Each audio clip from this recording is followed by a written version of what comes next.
Sup dudes, it's Snail. So we've covered a lot of mods on the channel with different themes. You probably found me through a settlement mod video or my total conversion mod video. Those are really the ones that get the most views, but one thing we've never covered on this channel is what I think beginners should be using. Well, today I'm talking about the 5 most essential mods for beginners, at least in my opinion. These are mods that have an important effect on gameplay without changing too much of the core experience, otherwise known as Vanilla Plus mods, because it feels like playing the vanilla game with some added features. Now I know what some of you might be thinking, oh, why don't you just use the Midnight Ride, oh my god, lol. But following the Midnight Ride might be more confusing for a complete beginner than they're willing to deal with. Also, I just think that this is a nice low dependency list of mods that introduces a few changes, and those changes go a long way. Now if you have anything you would personally add or change on this list, make sure you comment after watching the video and tell me what those changes or additions would be. And as always, make sure you like and subscribe for more Fallout mod content. I love modding this game, and you'd probably love my videos if you do too. You know what I don't love though?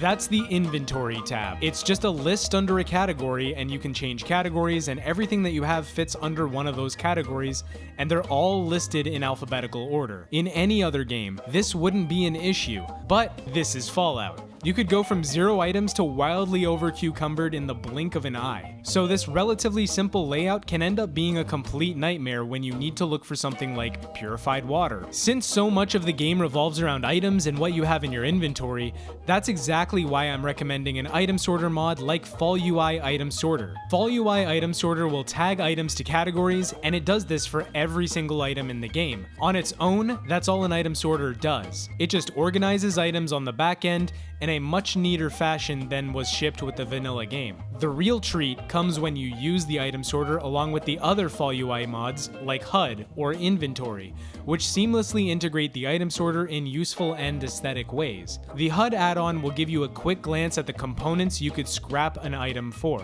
This makes scavenging so much more time efficient since it removes the guesswork from scrapping entirely. The box prompts are also much nicer now and make use of lovely icons that come with the item sorter. In addition, the inventory mod will utilize the item sorter's tagging to create folders and subfolders within your inventory tabs. Now, instead of all your aids being crammed into one list, you can select the category you need and look for the item that you really want. This tagging also applies to vendors, so now shopping is a lot easier as well. The barter screen is now way better considering there's also tabs for you to cycle through items instead of just relying on 2 boxes and some letters. It's a huge aesthetic upgrade, and I recommend it for just about anyone, and being able to see at a glance which items have which components is incredibly useful.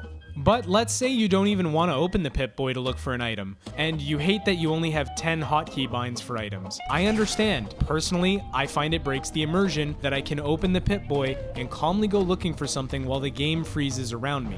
Plus, hotkeys aren't really a solution for me when you change weapons as often as I do. It gets tedious really fast. Wheel Menu is a mod that fixes all of this. With the click of a button, you'll have fast access to your entire inventory without breaking your immersion. It's especially useful for people on survival difficulty since the wheel can be used to quickly swap weapons and grenades when you run out of ammo, or access all your different aid items when you're low on health in the middle of combat. While using it does slow down time, it doesn't stop it, and this temporal slowdown effect does keep a lot of the gameplay going. This of course means, if you were already screwed before you hit the menu, you're likely still screwed when you leave it. But let's say you don't even want the slowdown, well you can go into the mod configuration menu and change the slowdown to off entirely. That way the kid gloves are off, and when you're staring down death in the face, you're going to have to be really quick with your mouse clicks. Wheel Menu is a great step towards a more immersive gameplay experience, but immersion is like money. More is always better. And that's where I'm going to introduce Immersive Animation Framework. If you're the kind of person who loves the Stimpak animation, but you wish they would have animated the other items in the game, then this mod is for you. IAF animates all other in-game consumables so that when you select them, your character will actually pull the item out and eat or drink or use it as intended. And when it's coupled with the wheel menu and the item sorter, it works really well, since now accessing food or drinks in the middle of combat will reflect the ridiculousness of what it is you're actually doing during a firefight.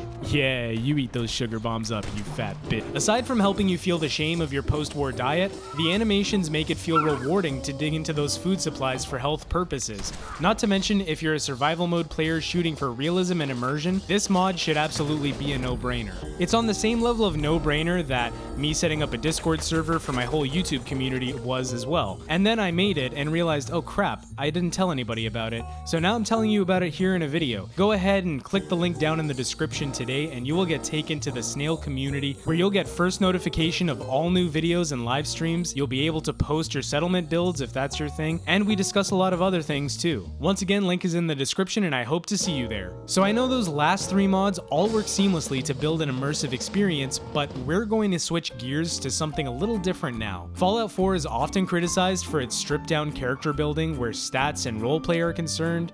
Things like traits and skills are completely absent where they were there in every game prior, and instead we get a greatly expanded status effect system and a perk tree for each special attribute. A separate but similarly disappointing issue is that when you start, you're forced into the role of a parent looking for their child. The entire main story revolves around it, you can't escape it, and it's mentioned by every major character at some point in the game. Both of these are design choices that reduce the roleplay options that you can build on and make a once robust character creation system feel almost meaningless. Despite how much I actually like Fallout 4, and believe me, I do, like a lot, I do share these complaints about the game with many of you.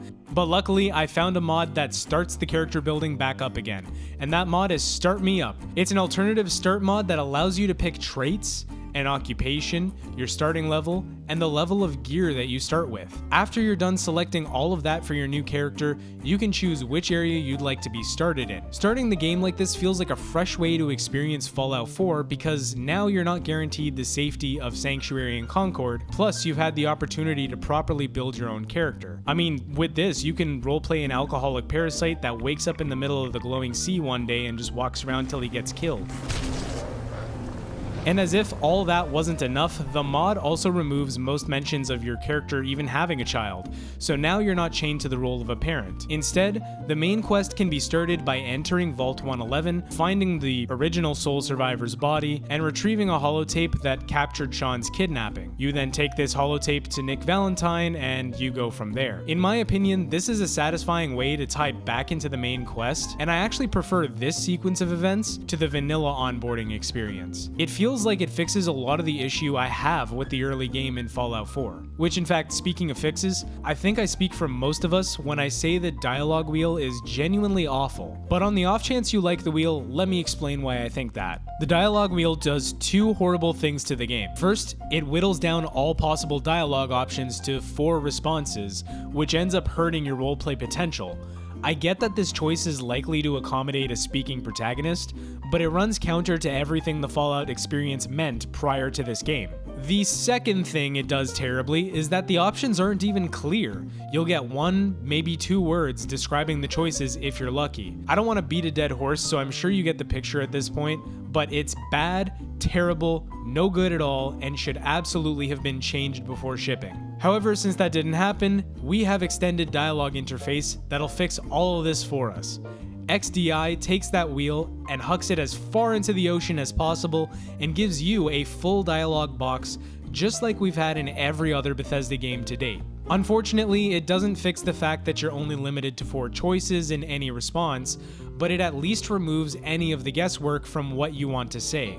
Now, your choices are clearly defined, and you don't have to mindlessly pick the top response anymore just to be safe. It's also important to mention that this mod is practically a requirement for many of Fallout 4's quest mods. Even if it wasn't, I couldn't imagine why you wouldn't use this mod, since it makes role-playing your characters so much easier.